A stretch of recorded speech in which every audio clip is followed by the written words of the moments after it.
I was hoping we could have a conversation here about what it means to look forward, when times are rough, when things are down. And I had told them that one of the skills that we try to use as journalists is to embrace silence, to allow people to have conversations. So I have some prompts, and I'm hoping that we all can listen to each other. We can piggyback off each other, and I'll just jump in when I have something to say. But just imagine we're just kind of on The View or something. So the first question that I was hoping that each of you could talk about, and we could start with you, Kiana, and then continue to go down, is that I'm really interested in learning about an educational experience or a teacher, class discussion, a book that changed the way that about how you felt about yourself. And why did it do that? What made that experience so special? So, can you hear me? Good morning, everybody. Once again, it's definitely an honor to be in this space, right? But it's heavy to unpack, right? There's a lot of truth that lies in reality, right? And these are consequences that we must face every day. I went to prison at 16 years old, so my education stems from the school to prison pipeline, literally. So education in Louisiana, we know, which is probably either the last or second to last or third to last or fourth to last. But I know we're in the last when it comes to giving our young people the tools that they need in public education to be successful. But when I went to prison at 16 and sentenced to life, to serve life, I entered the Louisiana State Penitentiary at 17 years old. And the first book that was placed in my lap was Dr. Naeem Akbar, Psychological Change in Slavery, The Images of Psychological Change in Slavery. And that book had so much severe impact on the way that I viewed myself as an individual. Even though majority of the words I didn't understand, I had to, hey, man, what's this mean? Where did this come from? How do I pronounce this, right? And it was a small pamphlet. It wasn't a huge book, but it was something that you can study. And inside of that book, Dr. Akbar said that a man is designed through his mind. Man means mind. Thinking through situations will give you the courage, the inspiration, and the hope to see forward, right? And I kind of carried that with me throughout my 17 years of incarceration, going through that book, passing that book on. One time I leave from the main prison and end up way in Camp C, so I have to, send a note to, man, I need my book back, right? So, but I believe that was like the most impactful piece of literature that really got me digging into what lies inside of those covers, because we'll read the cover and don't go in on the inside. And that's what I've learned once I've returned home, that people look at the cover and don't even want to turn the page. Mm-hmm. So yeah, that's a great space for me. Wait, say the name of the book again. Change in Images of Psychological Slavery by Dr. Naeem Akbar. So there's a lot of great works that I had the privilege to read while incarcerated in SUNY Cayuga and Cornell University's college and prison program in New York. But one that particularly sticks out to me is Plato's Allegory of the Cave. And why that's so powerful is because in this philosophy class, we were able to look at different ways to interpret the allegory. And I was able to interpret it in a way through self-reflection. And I see myself in that prisoner who had been shackled in a cave from birth all throughout his life, and with puppeteers depicting shadows on walls of reality, and that's what his reality was. And I realized that my reality was informed by my parents, junior high school, my environment, my community, and the juvenile justice system. And that reality was a shadow that dimmed my hopes for the future, the belief that maybe I could even go to college or that I was college material. And so I found myself in prison at 21 years old with my brother Darryl Epps, serving a sentence of 17 and a half years of life. And with my son, who his mother was 6 months pregnant when I went into prison. And so here I am in this cave in the darkest pit of my life, trying to figure out how to make sense of what I don't want to be my reality, what I don't want for my son, what I don't want for my community. And so I participated in every type of therapeutic educational program possible. And one thing I learned from the cave and the journey is that when the prisoners, when he became enlightened, or he was unshackled and he began to make this trek, he began to see things differently. And there's a part in the allegory where it says, without systemic effort to explain human experience, one can only have superficial encounters with reality. And I realized that my encounters were superficial. Without this type of systemic effort, and college provided me with that opportunity. It provided me with that structure. It gave me the ability to think about, experience other cultures, to have social engagement from people I thought would disassociate themselves from me and help me understand I am college material. And what really helped me and spurred me was the fact that my son at 6 years old on a prison visiting floor tells me, "Dad, I want to go to college and get a house for mommy." I didn't want him to be limited by the false realities and shadows that shaped my life, so I realized that I had to take this trek, whether it meant getting out of prison or not. And so on that journey to enlightenment, not knowing if I would ever get out, my mind unshackled, my intellect unshackled, my understanding that based on the allegory from what I saw, there is a social responsibility to go back and give to your community. So whether I ever got out of prison or not, I was gonna do whatever I could to give back and enrich my community on the inside, my family, and think about ways that I can contribute regardless if I ever exited the physical cave. And so that really shaped my life, because sometimes we don't understand the generational impact of receiving a college degree or going to college in prison. And when I came home and my son, who was 16 going on 17 years old, told me, "Dad, the only way I could succeed in college is if I come to live with you." And then his statement of purpose was entitled "Overcoming Statistics," and how he watched his father and uncle pursue higher education while in prison all their lives, all of his life for the last 16 years, and now they came home and they're doing the same thing. So why can't I? And having that privilege to graduate with him in 2020 from the College of Staten Island.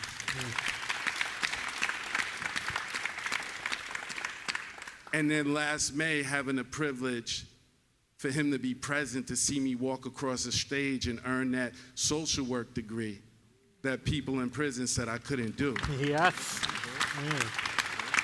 And a week before that, attend my brother's graduation from Yale Law School, right? On the path to becoming a lawyer. Molly mentioned something about education being the lever to liberation. And that's exactly what it's been for us and so many people. So when I interpret the allegory, when I continue to reinterpret it as I'm experiencing life now, I understand that we and I are called to go back into the caves of our community, the caves of prison, and ensure that we are not the only ones that have this access to privilege, to socioeconomic upward mobility, but that we are making sure we're doing everything for the women, the men, the children, the people that are in these places experiencing lack of resources and support. So that's something I got. We all need to read the allegory. Thank you for that. Thank you. Yeah, that was powerful there. I'm going to have to sit at the beginning and all in front of Kiana for the rest of the questions here.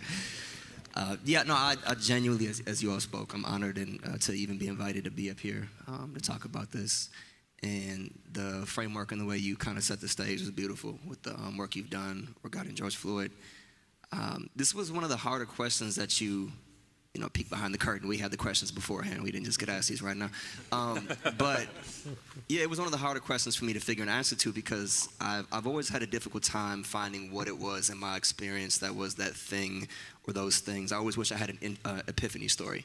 Like it was this moment that my life changed. And I've never felt that way. I've felt that there are all these different elements in the soup of where I am now that make me what I'm trying to do in my life.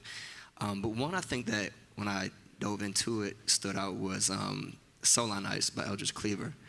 And when I was inside, it's like a canon, I think, of BIPOC literature that people that are incarcerated read, and Asada, Malcolm X, of course. I think Eldridge is on there. There's a number of them, but that was one of the more powerful ones for me. And the reason was I was struggling with what it was going to be like to get out as a writer who is inherently comedic and silly a lot of times. And so having to see people who have found respect in society, both with having that mentality and having a violent crime, was something I was like, I don't know how the world's going to take me. And I'm not a person who is carrying that in a way that is sinking me into the ground with every step, right? And I know I'm supposed to meet the world as if every day is a parole hearing, and that's not how I meet the world, and I'm not going to. And how is that going to be received? And Eldridge, he just owned it. He just owned fully what he did, who he was, and he made his life from having what is a very a crime that a lot of people would find significant fear and reason to feel like they should hold him down the rest of his life. And he just beautifully, through literature, through his mind, through his activism, through dissecting and owning what he did and why and where he's coming from that into something different, gave me a lot of courage in my narrative and the way I was going to move forward. And this was early on, right? So it gave me a lot of runway to start figuring out the little pieces about my own way to customize what I'm learning from his experience. And I think what we all spoke about are different ways around the narrative, right? The allegory of the cave, I've always loved that. I hated philosophy as a class, but I loved that, right? It was just such a struggle for me, I thought. But that was one thing that I always take away that was a solid, lesson.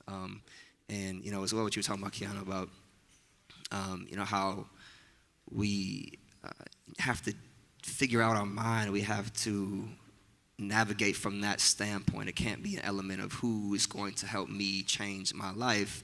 What am I going to do? At the end of the day, that is the only person that is going to change anyone's life is the self, the person. And so like those all just tied in for me, that element around what I feel Eldridge Cleaver was a takeoff point in the way I was going to feel. That freedom to meet the world and hope it could meet me in the way that I was going to be released. Thank you.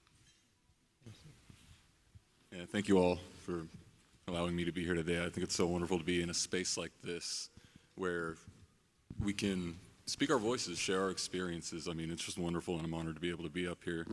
I'm going to kind of piggyback off what Shannon said. Like, I don't think, I've got some epiphany moments, but it's more a collection of epiphany moments that led to kind of a greater realization. Really, my entire educational journey and throughout the 10 years I did in prison has all been about breaking preconceived notions. On every single front. And so for myself, a lot of my friends, I skipped school a lot, I in and out of trouble.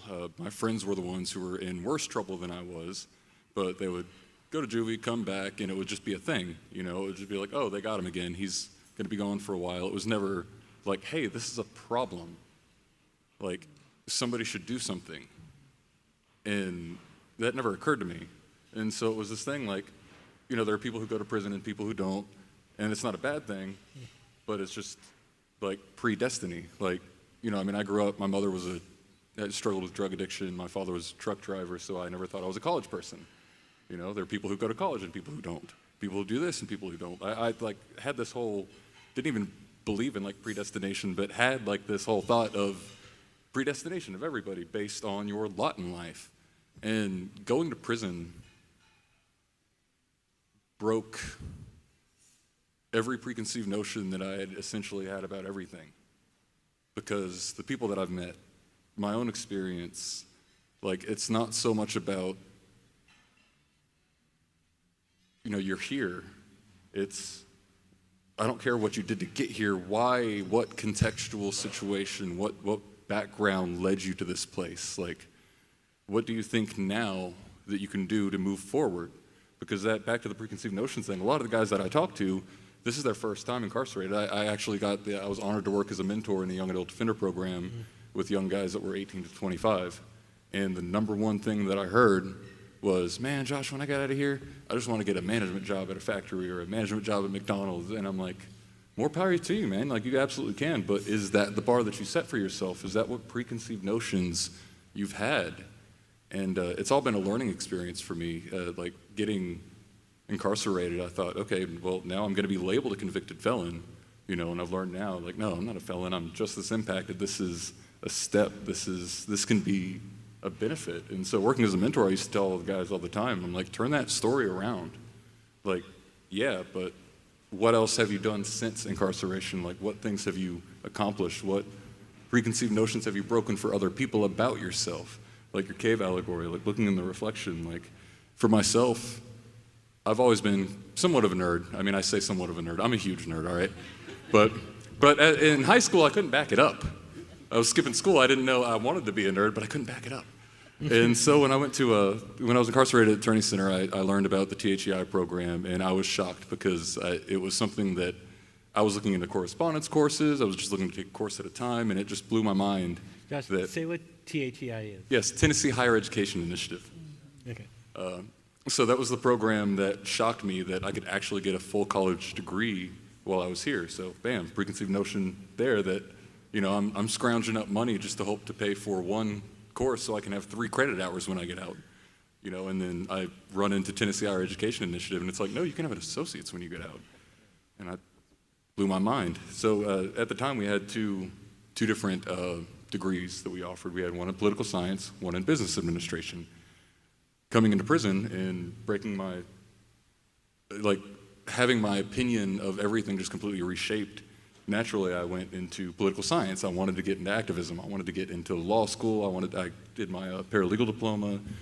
And I remember bragging to the business administration guys, saying, oh, I only have to take one math class. Haha, I only have to take prop stat. You guys have to take, pre-cal. You guys have to do this. And by the time I made it to prop stat, I think you guys can see where this is going. So by the time I made it to prop stat, I can't say exactly when it was, but within the first couple weeks I was hooked. A couple months later, I bought a $150 math book out of my own pocket that wasn't even related to a course, just because I had fallen in love with math, because I had a professor that was able to break it down and say, you know what, everything you learned in high school, all those things that when you were younger about, oh, math is scary, math is this, or literally anything else that you have preconceived notions of, it's false until you try it and have someone explain it. And for her to break it down in a way that I had never heard before just was another one of those like mini epiphany moments where it's like, oh, the world isn't how I thought it was, or my own abilities aren't as limited as what I thought it was. Even in the county jail pre-trial, I remember I'm a huge aviation fan as well. I'm a air and space nerd. But I thought, okay, well, now I'm convicted. I'll never be able to work in that field. I'll never be able to fly. I'll never be able to do any of that. And I remember being in the hole. I did 4.5 years in the county jail pre-trial. And after a while, that starts to wear on you. So I was in the hole. And I remember bursting into tears. My grandmother had did a little bit of research, and she emailed me a little printout of the regulations around pilot's license, student pilot, and all that. There are no bars.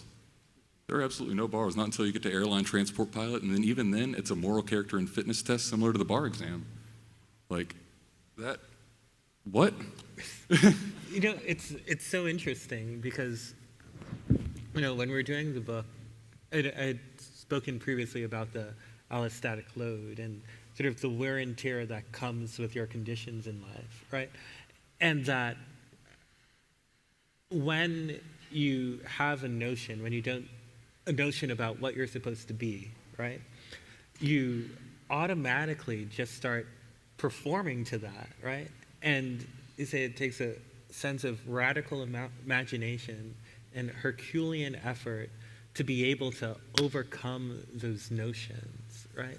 And that really struck me, this idea that to be able to think about something outside of your environment, it requires this really big imagination about what you can do.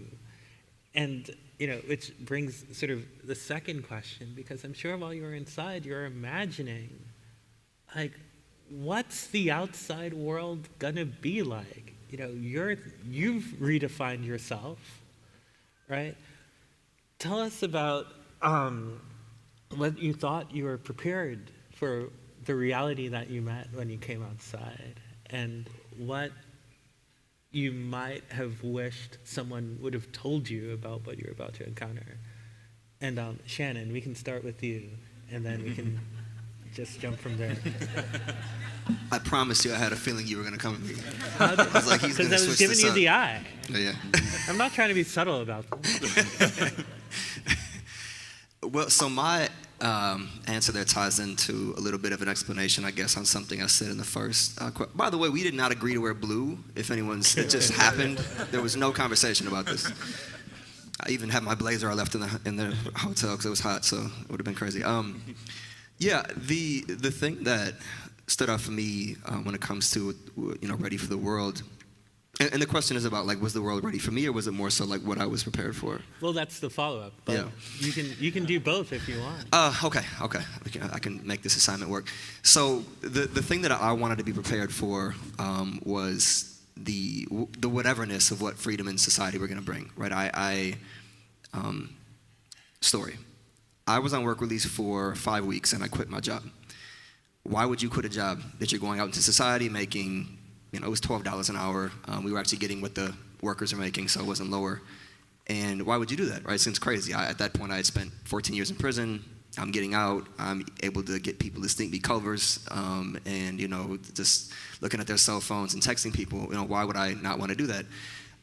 It was clear that for me, right away, the investment of 12 hours of my time for a company to put cat food into a box was not going to be what I wanted. I wanted to invest that the way I had been investing it in myself, because investing it in that company and whatever money I would save up was not going to benefit me as much as a risk that I was taking, and it seems to have worked out on getting myself prepared. And I needed to be ready to meet whatever moments are going to come, no matter what it is. That doesn't mean have specific hard skills that I think are going to benefit me in some career aspects, because I didn't know what that was going to be.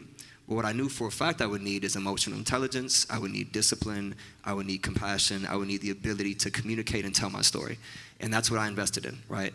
In a variety of ways that don't seem to make sense, but just my curiosity taking over. And post-release, I got into COVID. I couldn't love more getting out into Zoom time because I was already socially awkward. I still am.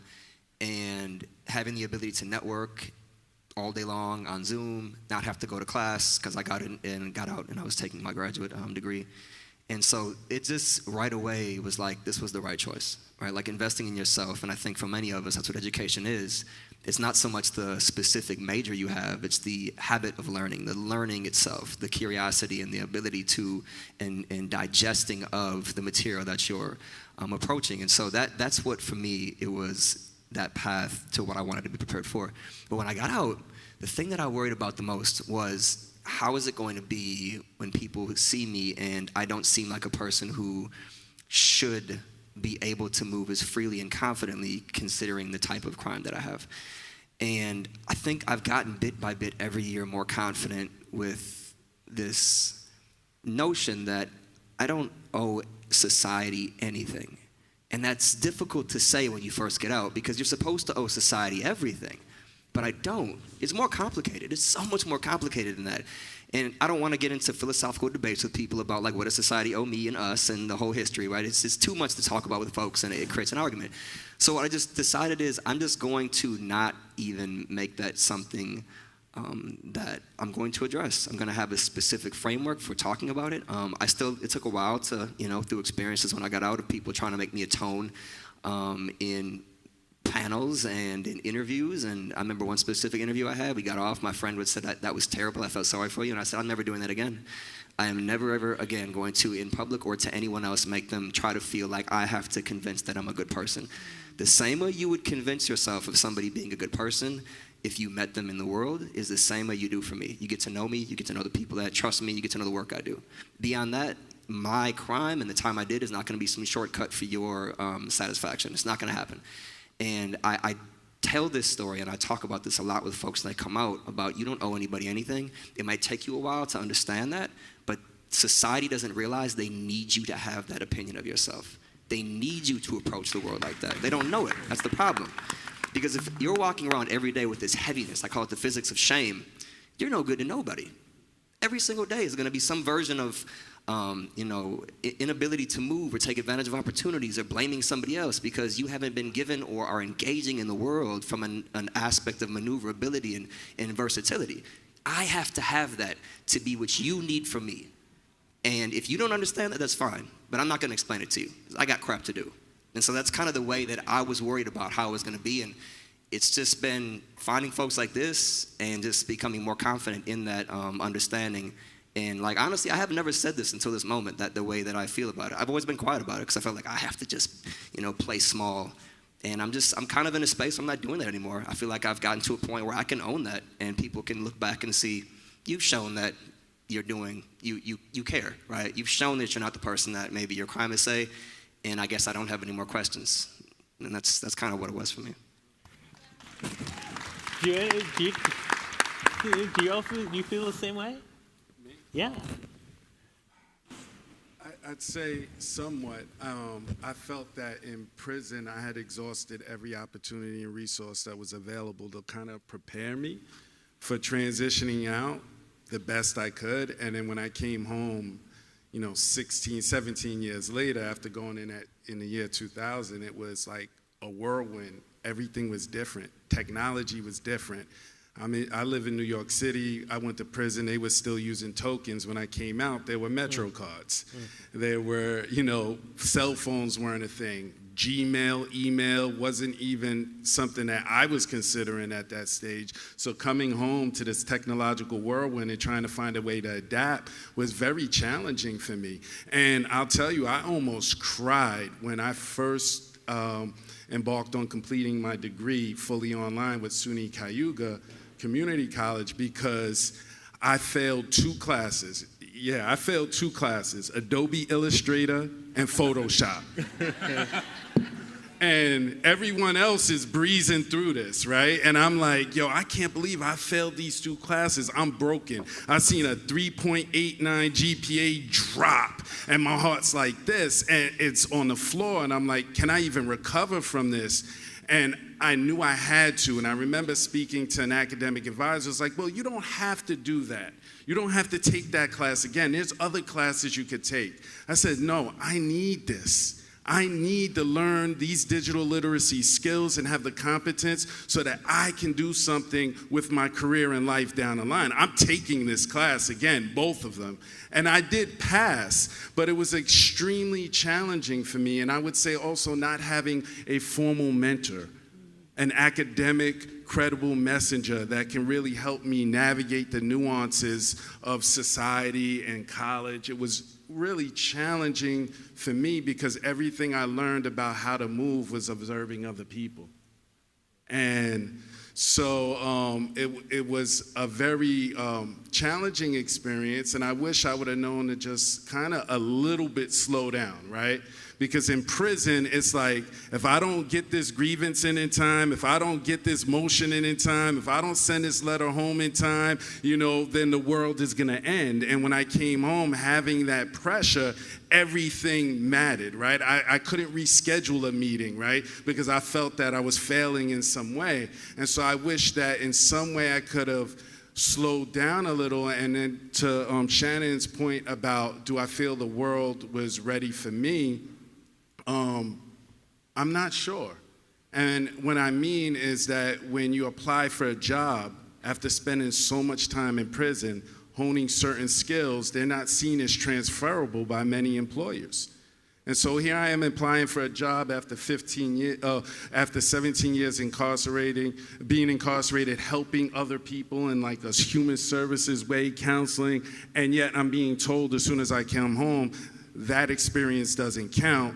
We need to see you adjust to society in some way. Come back to us in a year. And so it was challenging to see that, but there are progressive organizations that really, acknowledge the skills that one has gained in prison, like the Fortune Society in New York City. So that's like part of my journey, and I guess I can share. It's really interesting to think about that because, everyone needs to see someone do it. Mm-hmm. It goes back to what you were saying about sort of the books that you all were taking to, right? And I think sometimes people believe that if you grew up with a sense of privilege, right, you don't need mentorship, right? And a part of it is that you have mentors all around you who are doing different kinds of things. But, when you're in a situation, it does help to hear people, to see people say, all right, this is how you're going to do it, to know that it's been done. So it can help you imagine a different sort of path. It makes sense to me. Was the world ready for you, Kiana? No, indeed. The world was not ready. The world was not ready for Kiana Calloway.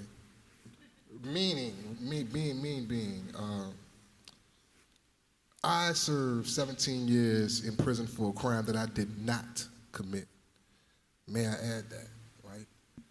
I am a victim of systemic racism at its core. I was a child. I knew nothing about the criminal legal system. Only thing I knew was that every other month, me and my mother would ride to see my uncle at Elaine Hunt's Correctional Center from my young, tender age of 7 years old.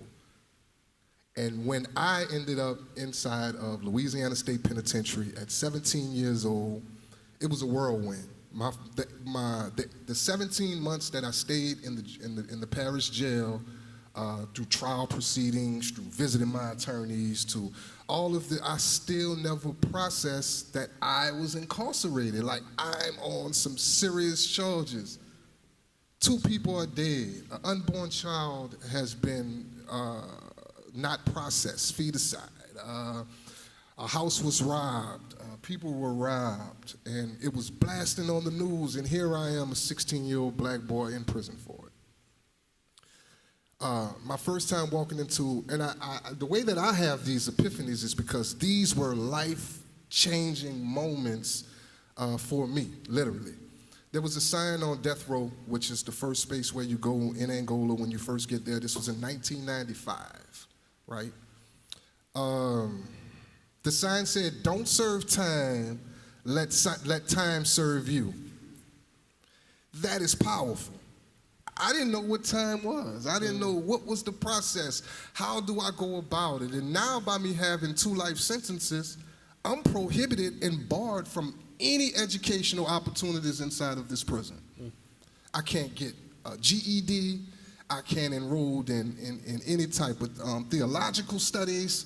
I can't participate in self-help programs. I am completely in a warehouse of grown men as a child. So all of my intellect is very autodidactic, right? Being as though like I had to learn how to survive.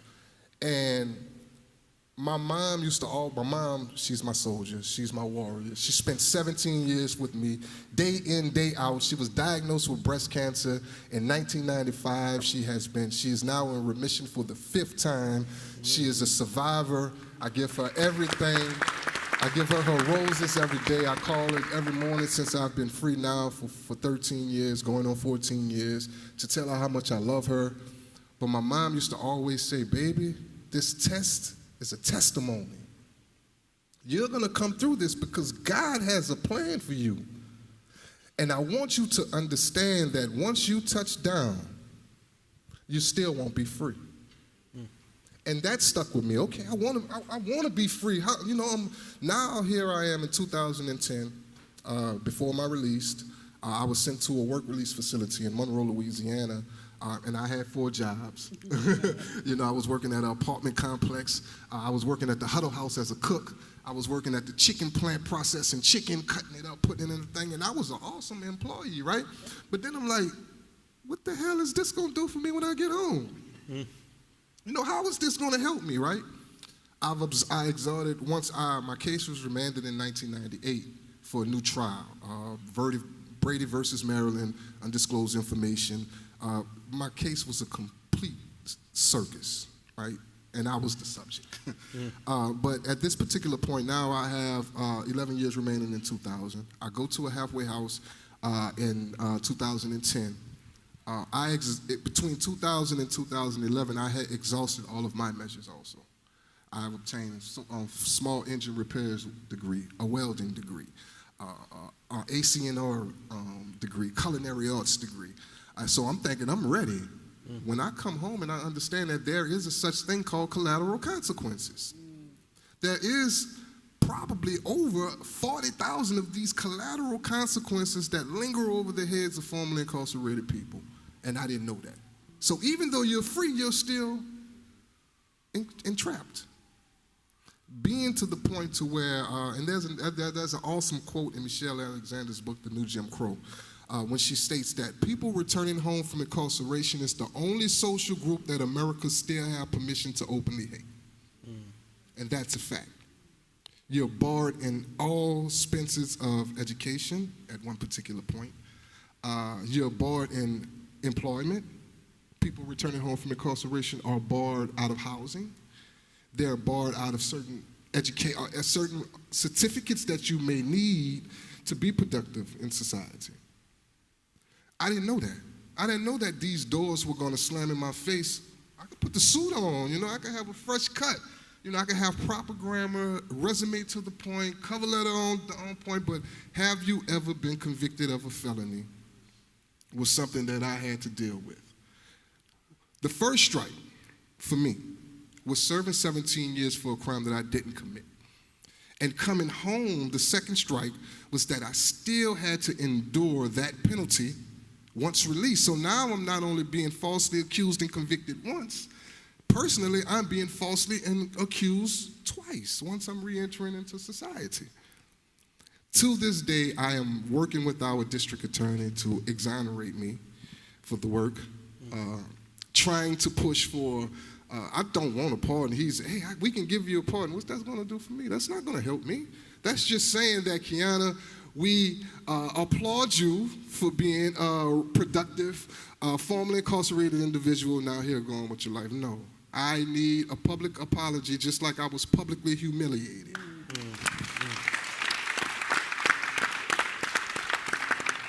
So the reason why I say that the world was not set up for me when I come home, because my first month, when I come home on a Tuesday, Wednesday I was out job hunting.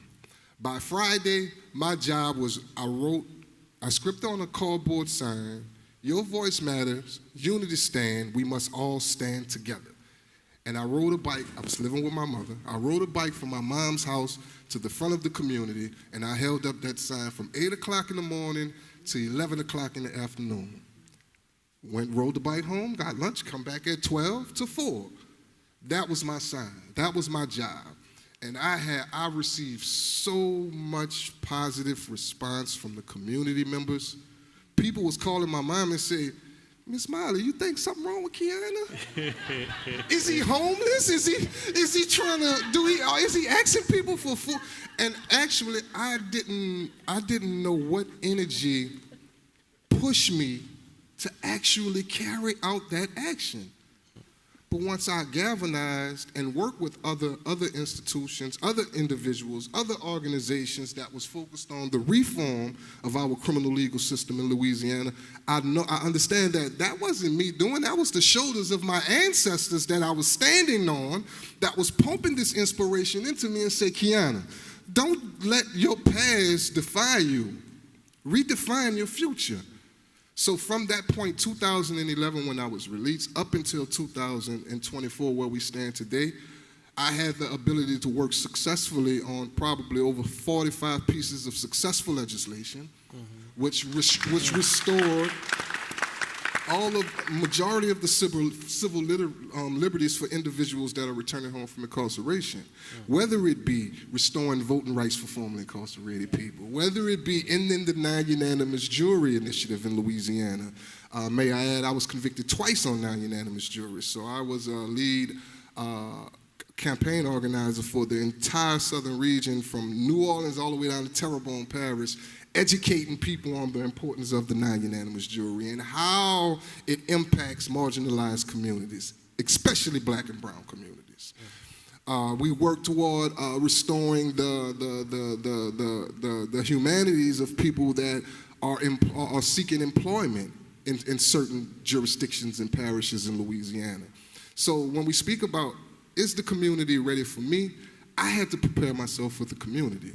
That's why I read everything that I could. That's why I was sitting inside of these spaces, soaking up information from elders and pushing information into the youth so that we don't just allow that information to be stuck inside of one vessel, right? We are all stewards of life, and we also have to always ask ourselves, what have I done for justice? I'm kind of speechless. I didn't realize that I'd be on a panelist just for badasses like this. No, but seriously, guys. You know, it's so interesting because we sort of know how this works. You know, when you see amazing people, sometimes they will look at folks who might not have the same sort of stick-to-itiveness, they've determined, and they'll say, well, Kiana could do it, why can't you do it, you know? And so I'm wondering, this isn't a question that I had written down, but I just think it's just kind of important for us to talk about. I'm wondering what you say to people who would say to folks who might not have kind of the innate grit or intuitiveness or the inner nerdiness that just needs to come out, Josh, and say, well, if these guys could do it, anyone could do it, right? Do you think that's true? And if not, what are things that people can do to help them get there? You can start, Josh. So, well, two things. I didn't get to answer the last prompt, and you guys gave me so much that I want to back up. But this new prompt also conflicted here. So let's fold it all. Yeah, I'm just gonna go. Yeah, we all like each other here. So a couple things to the last thing that you just said. So I absolutely, I do not like having a boilerplate reentry thing for anybody because everybody's situation is different. There's not one size fits all reentry plan for everybody. Everybody's contextual. Everybody's home situation is different. Everything is different. So you can't, I think setting a standard based off of single individual is dangerous because it may make some people feel like, oh, well, they're way more capable, or like, I can't do the same things that they can. And to them, I say, why not? We're human. You're human. I'm human. We're both human. Like, there's nothing different. We have the same number of appendages. Like, why can't I do what other people do? Why can't I do what other humans do? Like, and so that's what I like to tell some of the guys. One of my favorite stories that I like to tell is a guy that I was locked up at the county jail with for a long time. I was in the hole with several times. I wound up going to Attorney Center, getting in the mentor program, and I'll never forget seeing him carrying his property box and his big smile on his face, walking into the pod, just glancing around, trying to look at what trouble he can get himself into. And he got into the GED program. He got his GED, and I remember throwing college applications at him constantly. And he was like, no, the GED was the hardest thing I've ever done. I'm good. I don't want to do more than that. And I said, okay, cool. I'm going to keep throwing these applications at you. You can throw them away, do whatever you want with them. I'm not going to stop. And I'll never forget the day he walked in, and he's like, Josh, can I be an architect? what? That is not that is the last thing I expected you to come in here and say, but absolutely, come in. Like, come sit down, we'll get you, like, you know. But back to the reentry aspect, it's a strange frame of reference because having only done 10 years, it's a really strange frame of reference to those who've done 20, 30. But when on the outside, we're like, oh, it wasn't that long, it was just 10 years. You know, people who've never been incarcerated are like, what, 10? That's a long time. And I'm like, well, you know, not really.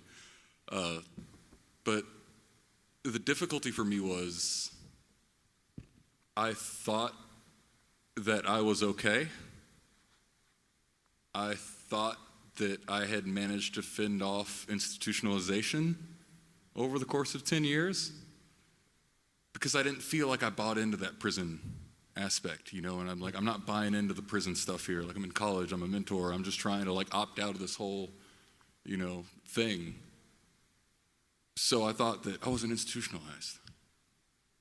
And that's a loaded word, you know, we can dive into that, but community helped.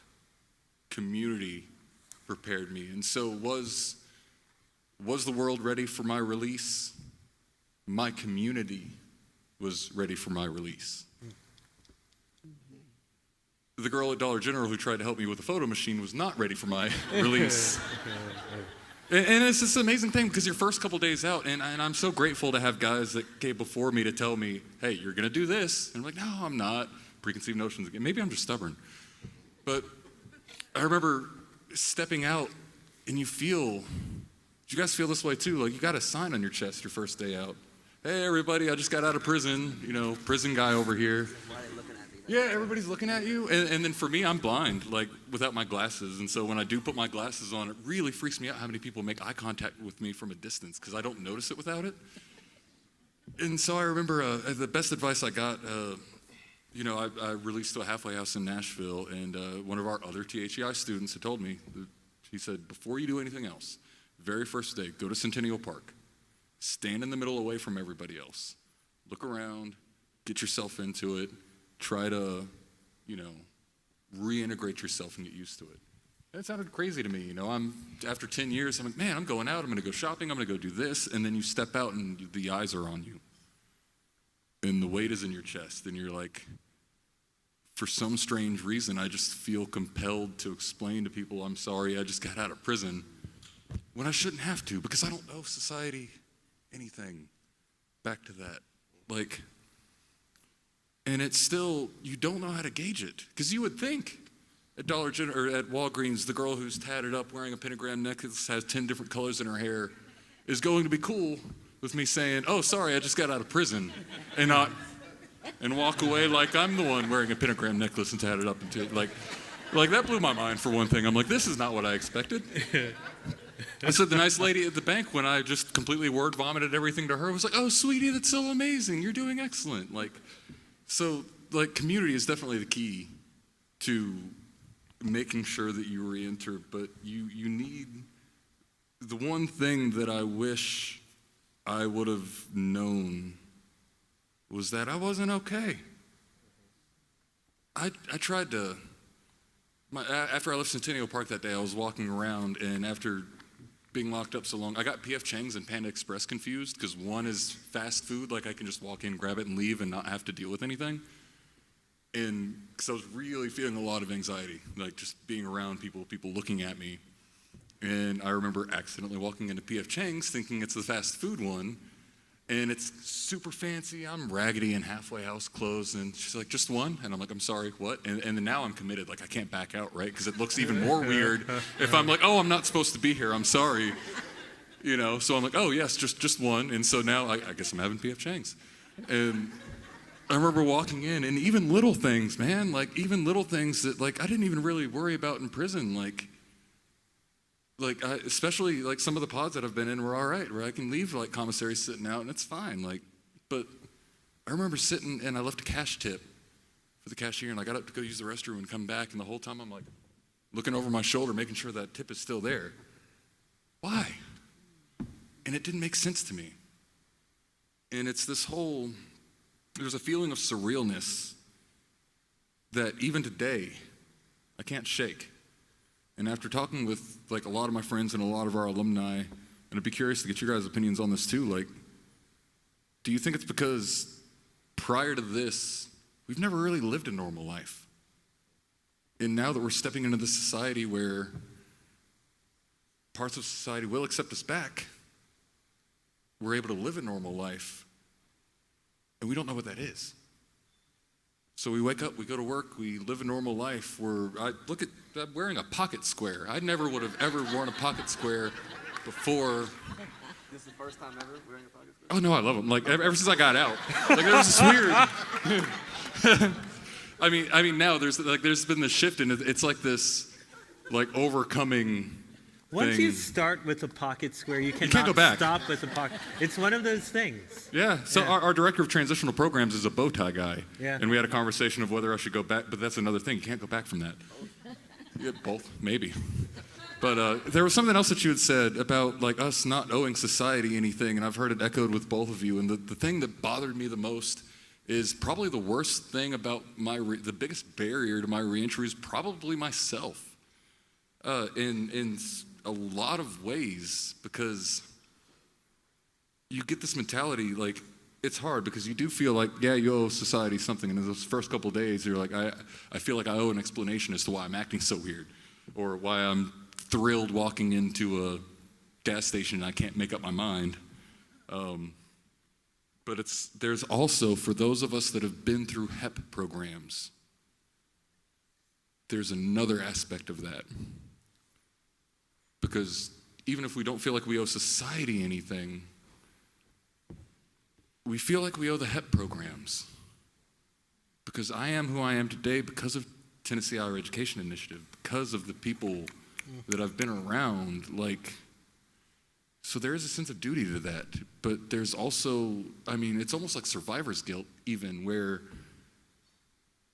a lot of my good friends are still locked up. And they're still good friends. We still keep in contact. And you want to make the situation better for them because you've been there. But the problem, and I've noticed this with myself, and I even spoke to another alumni about this, and because I witnessed this in him, is that I feel like if we stop trying, stop working hard, if we just take a 5-minute break, it's all going to fall apart and we're going back to prison. Like, what's the next step? What's this? What's that? What am I going to do next? Like, I can't stop because my entire time incarcerated, that's what I was doing. What college am I taking? Like, the very first conversation I had with Molly, hey, how many more classes can you put me in? Like, it was constant. And when I got out, I noticed it was still constant. It doesn't feel okay for me to take a break. It doesn't feel okay for me to kick back and watch a movie or do nothing for a day. And fighting that burnout and that feeling of obligation is something that, I don't know, it's still, and another thing about like, how is the reentry?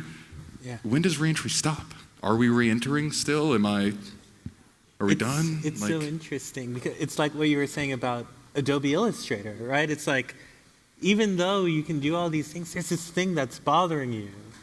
And, to have the idea, and I think this is so true with people who have gone through trauma or have felt like they are now enjoying something that they don't deserve or they don't get, that like you constantly have to find ways to make good of the moment. I think a lot of people feel that. And it's so hard to learn to be good to yourself. Like, I always think about how when I was a kid and we'd fly and they'd go through the flight instructions and they'd say, put the gas mask on yourself before you put it on. And I'd be like, doesn't that seem selfish? And it's like, well, you can't save someone if you're gonna die. You have to be able to do it, right? And I think learning that, so important, so important. So I'm gonna jump into this question because I know we're running a little bit short on time. We have enough time, but I want to make sure we get there. Let's start with you, man. In terms of thinking about how you learned to relax, like how'd you learn to find joy or hope? Yeah. How'd I learn how to relax? I think goes back to what you mentioned earlier about community, right? My community, my family was ready to receive me and really hold me accountable and pull me up. Like, you need to slow down, right?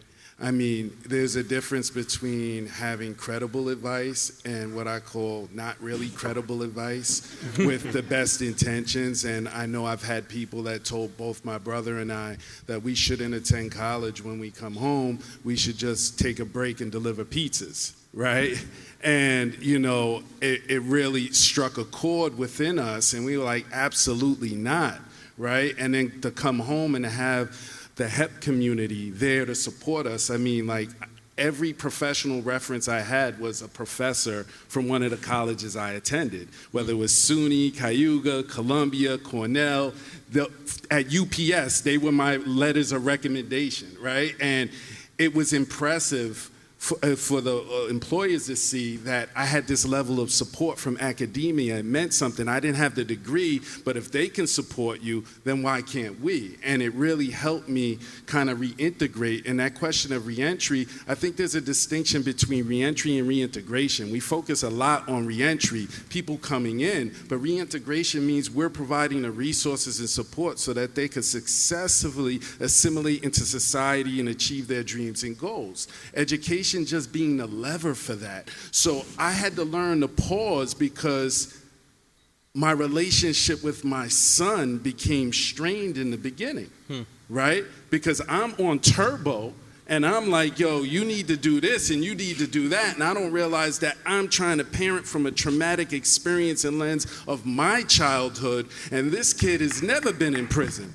Right? And so I'm allowing my past experiences to inform the relationship I have with him, and I realized that I need to slow down.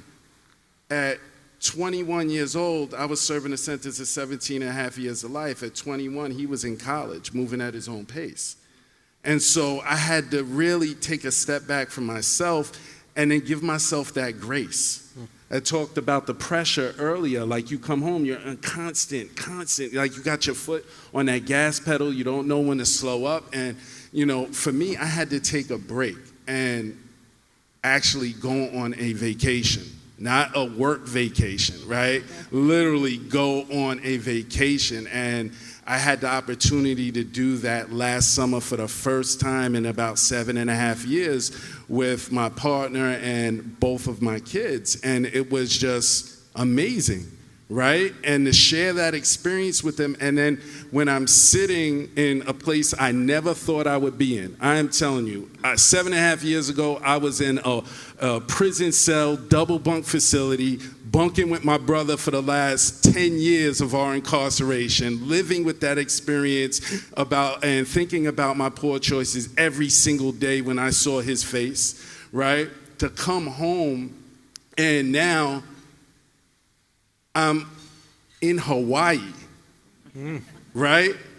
Looking at the sunset and watching turtles kick people off the beach because they're like, this is our environment, right? To, like, you know, looking at my son and daughter and seeing how inspired they are to have this experience in their life. And then I compare it to, like, when I was in that yard with 1 hour, 2 hours rec and not knowing if I would ever get out to have an experience like this. And HEP is the reason why I can have that. And HEP, in my opinion, is the connective tissue that is able to provide us with these opportunities and maybe even advocate for employment, workforce, different things like that. But for me, I needed to take time and experience the moment. And that came from, you know, being close to good people that will pull me up, you know, and having my mom really sit me down and tell me, no, you're not going to get up from this table until you figure out how to create an email. Or, no, you need to take time and more time to be with your family. You're letting work get the best of you. So I think it's the community that we have when we come home, for me, that helped me really process that and my faith. And, you know, that's really what helped me, and, you know, just being able to breathe and take take the moment in. Like some people ask me, how do you drive? And I'm gonna leave this right here. How do you drive from Staten Island to Albany? Now, for any of you not familiar with New York, that's about a 2.5-hour drive, right? And it's anytime I'm going to work, that's where I'm going, right? And I'm like, well, when I worked in Manhattan, it took me 2 hours to get there because of gridlock, whether it's the express bus or driving in. But one of the things I love about traveling and driving up to Albany is that there was a point in my life when I came home where I was afraid to go into Jersey to go to Manhattan to go to work because if I got pulled over, I'd get violated. And so now I take this drive and I could look at all the beauty in the land as a free person and just think about what my life is at the moment and what it can be and what my responsibilities are, like just drink it in. There's something about the sun and the air that is different when you step out those gates. It just hits different. So whether it's walking in the rain, being by myself, whatever it is, those are the moments I'm learning to cherish, which kind of like help me appreciate, where I'm at and the people I'm connected to. Shannon, any thoughts, or do you want the next one? No, I can touch on this. So the joy one is pretty easy. You just laid it out, I think, phenomenally for most of us that are formerly incarcerated. It's everywhere. It's the simplest things. I know when I was inside, I didn't get out and have some party. My first meal was Quick Trip, which I did not know became a grocery store in the time that I was incarcerated.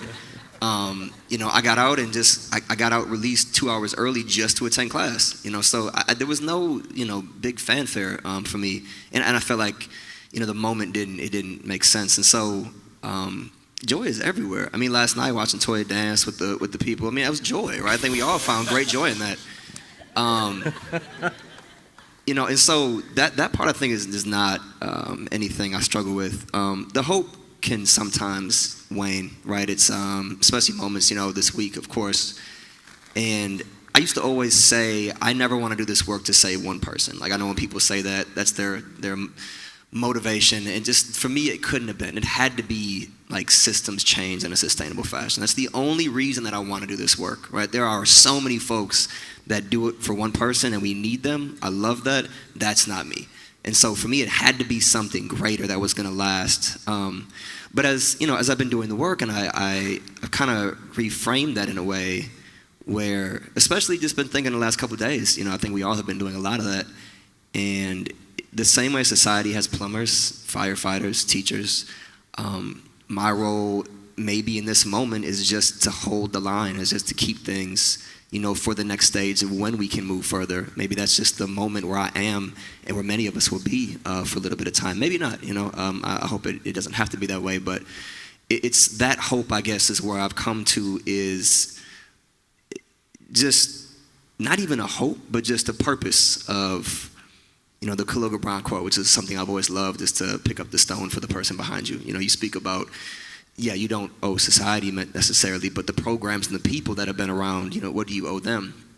And I frame that as more so I'm taking what was given to me and I'm paying it forward, as I imagine the people that have poured into me would want. They wouldn't want me to act out of a way to give them, acclamations or to pay them back, but more so pay it forward. And so that's what I just try to look at, is Shannon Ross behind me is we're depending on Shannon Ross now to do something about this crap, right? And if that's at the end of the day what I can do, that's where I want to be. That's where my passion is. And I don't need to, and I don't want to look too deeply into that. Sometimes I'm good. So that's kind of, I think, where it lands with me, where with the conversation on hope. In this moment, maybe if you'd asked me last month, it would have been different. But that's kind of how it's sitting with me at the moment. It's funny. I think two takeaways that I'm hearing is that you don't have to be everything, and you don't have to be anything right away.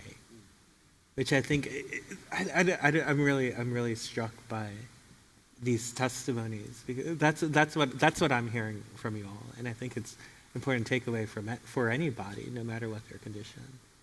I don't think we communicate that enough to the guys that are about to get out. And then even if we did, I mean, if you would have told me that, I don't know if I would have listened, because I still, because there's that feeling, man. You spend 10 years, 20 years of your life, however long, waiting for that day. You're like at the starting line, just ready for the gun to go off so you can take off. So it feels challenging internally to just be able to tell yourself it's okay. The only way I was able to do it, honestly, was I kept getting called out. It's like Darryl said, community. I kept getting called out constantly by friends, family, coworkers. Our executive director, Laura, I remember sitting in her office after a really long week, and she just looks at me and she goes, "Josh, what do you do for yourself?" And I thought about it for a second, and I said, "Oh, well, my partner lives in Oklahoma. She's a few states away, so we spend time, watching movies together." She said, No. What do you do for you, just you? And I was like, "Oh, I can't answer that." And for a while, I was working as a transitions coach. I had actually moved to Oklahoma, and during the time I was working as a transitions coach, calling 10 alumni, checking in with them.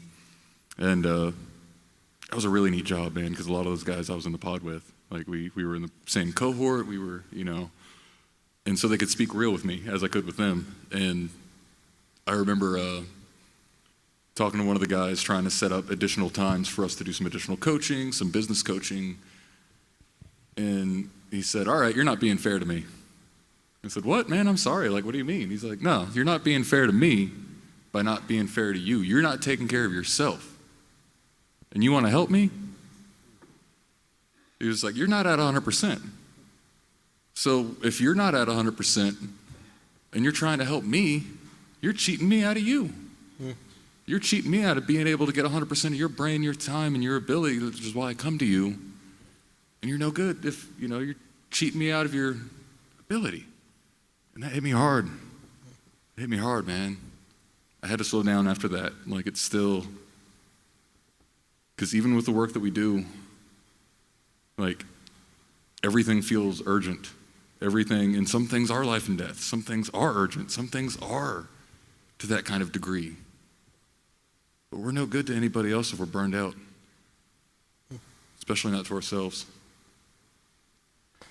It's such an important conversation to have. I think, especially as people continue to look at, what the next 4 years of their life are going to be like, what the next 8 years of their lives are going to be like, and it's interesting, and some of the reporting that we've been doing and that I've looked at, it talked about how a lot of these rights restorations came from, people on the grassroots who are thinking about people who look like y'all. And it also was propelled by people who were corporate frauds and caught charges and needed to join with you all, which, for me as a reporter, it's like, I wonder how, a convicted felon being president rains down on how people treat or think about the opportunities that are allowed and given to you all and people who have been on the inside. So, first off, healing is constant. Healing is an everyday journey, right? And we talking about blame. There's no blame that someone should point, right? What we need to really address are the separation in equality, the separation in inclusiveness, the separation within empathy. That's what we really need to focus on. There's a saying, men lie, women lie, but numbers don't. So when you look at the numbers, you can pretty much predetermine what the outcome would be in so many different ways, right? So I never really pointed the finger at an individual. I always tend to point my finger at the systems that are in place And how can we address these systems that will be inclusive to all people?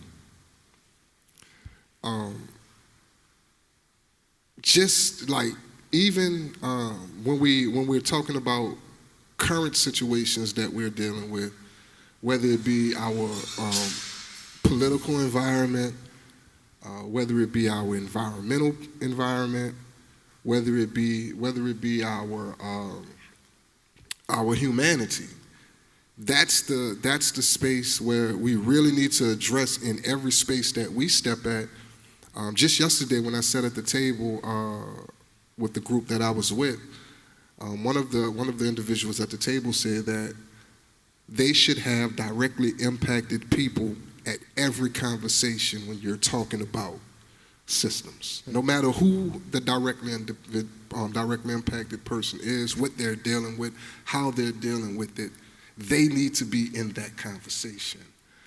And that's where we are now, having the ability to have so much experience from individuals who have been on the inside, no matter what the charges was, no matter the length of time that they've spent.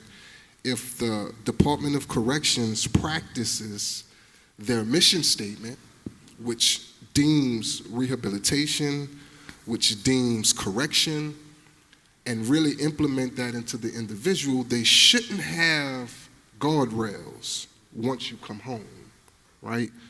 So, for an example, and I probably said it a little bit earlier, that each space that I encounter, I have to remove my bias because I have been forced into a world of friends that I now look at as my compadres, and some of them have probably committed some of the most heinous acts to man due to their current position, right? Having to put food on their table for their kids, having to keep the lights on, having to figure out how they're going to be able to bring their child to the hospital because they don't have insurance. So it pushes a person to their limits. And if pressure can bust pipes, you know what it'll do, a vein, right? So until we put a face to these systems, we'll always have these dilemmas, right? Or until these systems impact the gatekeepers at their doorstep. That's when they're going to say, hey, you know what? Heroin is not a crime. It is an addiction. But here I am, my uncle just served life sentences because he was addicted to heroin. Coming out of the drug house, the trap house, with a bag of dope, and he got life sentence. But here we are, now that it's touching their tables, it is now addiction. So they have to address it differently. So, me personally, I believe that love is the only cure to hate. I believe that if people open wide their hearts, might I add, so that we can create communities of light and salt. I believe that is all we need to address these systemic issues that we're dealing with. Because my heart, before I went to prison, was curious, right? At 16 years old, right? My heart, my first 10 years in prison was hardened. It was damaged. I didn't know what love felt like. I didn't know what the emotions felt like. I didn't know how to feel in certain arenas of life. But once I've galvanized all of that intuitive intellect, understanding that it takes time for an individual to process. And like I mentioned earlier, I have been in prison with some of the most dangerous individuals that walk the street.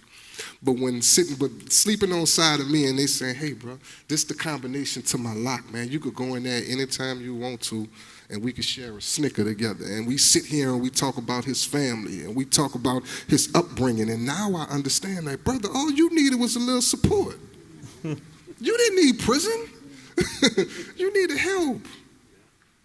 But, yeah, I don't want to go too long because, when we talk about these situations, it's always a sidebar conversation. There's always a parking lot that we must address for these topics. But I believe that, once again, love is the only cure for hate. And moving forward in this life, I think that if we love more, then we can accomplish way, way more than what we are right now. That is really, really important. Love. It's so interesting when we were learning about George Floyd and sort of his philosophy and his thinking about life. I mean,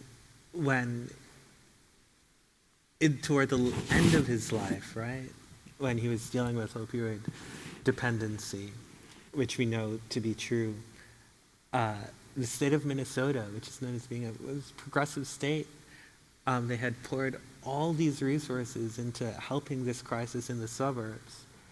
And 3 weeks after he died, the health department had come out with this report that was already planned to come out 3 weeks later saying, actually, we've put all the money in the wrong place. We said it was here, but all the problems are right here.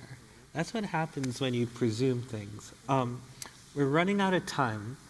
So I wanted to end with something simple.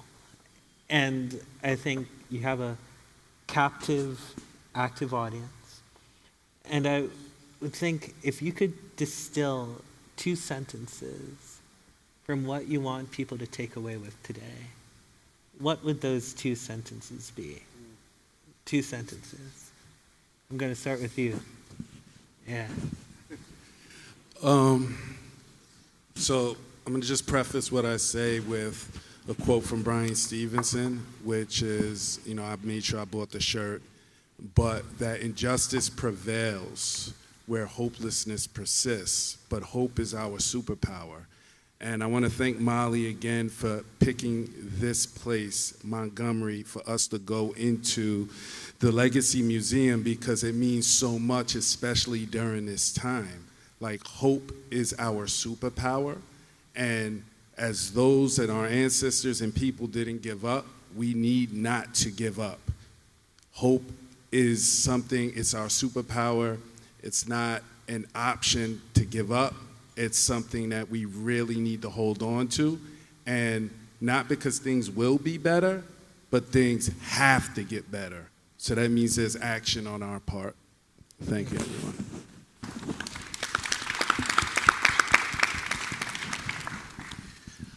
My 2 would be one general, one specific to our collective here. The general one is people depend on us, right? Like that's a responsibility that I take very seriously. I think those of us that are formerly incarcerated oftentimes have this sense of nonstop energy because there's an urgency that we feel that a lot of folks just don't, and that is something just to keep in mind that as whatever happens going forward, someone has to still fight fires. Someone has to still adjust the plumbing. Someone has to still address the streets. So someone has to address these populations that don't have the voice or don't have the opportunity to express their voice. So like people that depend on us. I cheated, I'm sorry. I added that's a long parenthetical inside my sentence. The other one is specifically to our collective. I say this commonly, I say this with love. Credits and degrees are not going to save anyone. I can't say that enough. We have to have, if you're going to be in this space and you come from the higher ed realm, you have to understand you're meeting a different population that has a different set of needs than freshmen who come from happy families, right? So there have to be different ways you approach this, expand the understanding, and maybe it's not your programs. Maybe you support other avenues that get the person there. So it has to be about the person, and again, credits and degrees, they're not going to save people. They're just part of it. A big part of it, but again. Yeah, definitely thank you for that, because you totally just gave me exactly what that was. But that's so true. That's the biggest thing that I like to harp on the most is, man, credits and degrees are great. They give confidence.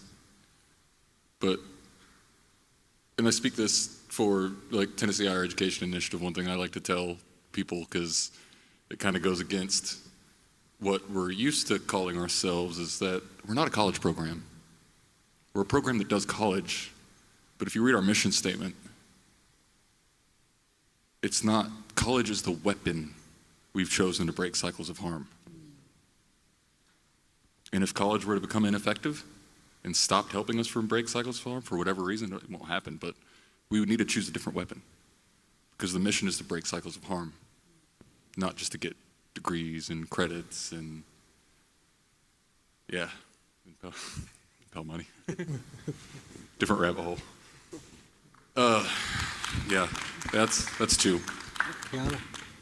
So, since you say we have an active listening audience right now, I have 3 sentences, and this is for everyone to ask themselves, right? Sentence number 1, what have I done for justice? Sentence number 2, what am I doing for justice? And sentence number 3, what ought I do for justice? And when y'all come up with that, please pull up on me later and we can discuss it. That's my 3 sentences. Oh man, no, that's really wonderful. Thank you all for spending some time in, the vulnerability, the intellect, the ingenuity that you've shared with us today. I do hope that everyone gets a chance to read. His name is George Floyd. When Tolu and I were writing it, one of some of the people that we really wanted to reach were folks who are inside, who'd be coming outside.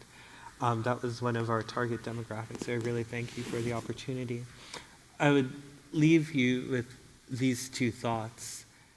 And the first thought is, write it down. People ask me all the time what I think is the big difference between George Floyd and me. And they think I'll probably say something like, I had 2 parents, or I got a college degree, or I had a great teacher. But the truth is, the biggest difference is that I didn't meet Derek Chauvin on May 25th, 2020. It could have been me, right? And George Floyd did himself a great service by writing down some of his philosophies. He'd create goals for himself. First thing that I think about that I still resonate, one of the things that he wrote would say, let this day be the day I overcome my darkness. The full thing, let this day be the day I overcome darkness through the Holy Spirit. And I think when we think about tough times, I think it's such an apt reminder. I don't know where he got it from or if it came from himself, but I think about that as well. The second philosophy that was there in one of the letters that we saw written to himself, the context was he was out looking for a job and he had to check in that box and couldn't get the job. And, there was an armed robbery charge that he said he did not do. And in the poem that he writes himself, he goes, nobody would tell you there was someone that I robbed. What they know is Floyd likes to love. They can say what they want. I'll say what they know.